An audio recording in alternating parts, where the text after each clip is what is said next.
শীতকাল কার কাছে কেমন? আমার কাছে শীতকালটা অনেক ভালো লাগে, খেতে শান্তি, ঘুমাইয়া শান্তি, সব কিছু দিয়ে শান্তি। গরমকাল একদম আমার কাছে ভালো লাগে না। শীতকালটা আসলে মানে শীতকালে সবজি খাইতেও আমার শান্তি, বুঝছেন?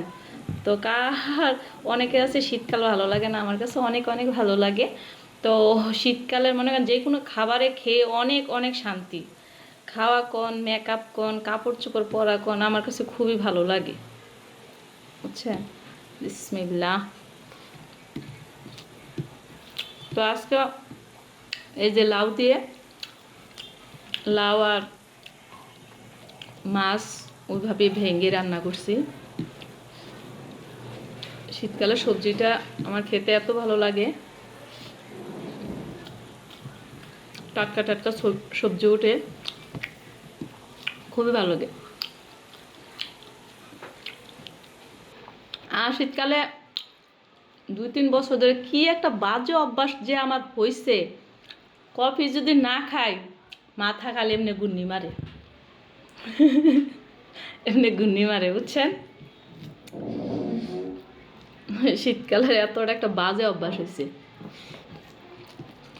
আজকে আবার কাঁচামরিচ ভাত খেতে পারি না, কাঁচামরিচ আজকে আছে পুরানো।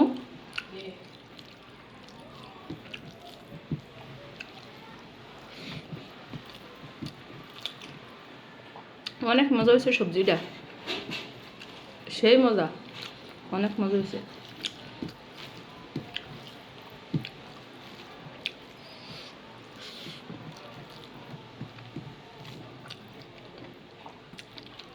আর বেশি কথা বলবো না, ভাত খাওয়ার সময়, খাওয়ার পরে কথা বলতে আসি।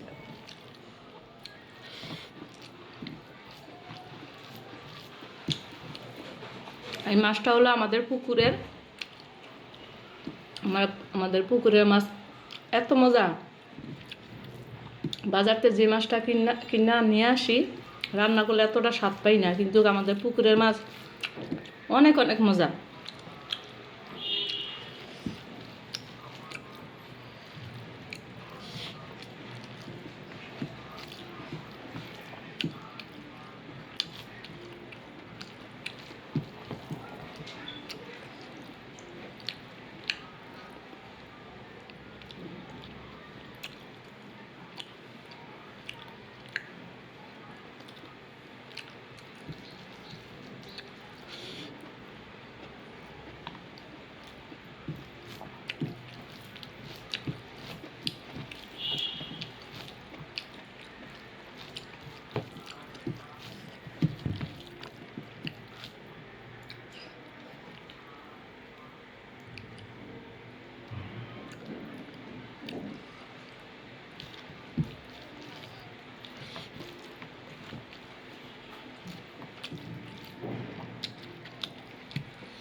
আসলে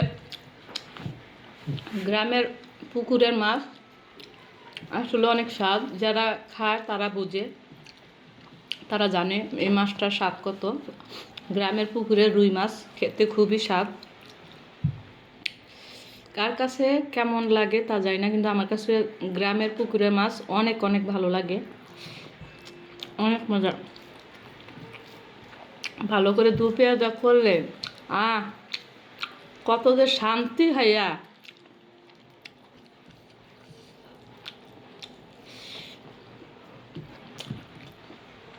না খাইলে বুঝতে পারবেন না, খাইলে বুঝতে পারবেন, বুঝছেন? কিন্তু কাজ জেগেতেছে, বন্ধ হয়ে যাইতেছে মোবাইল।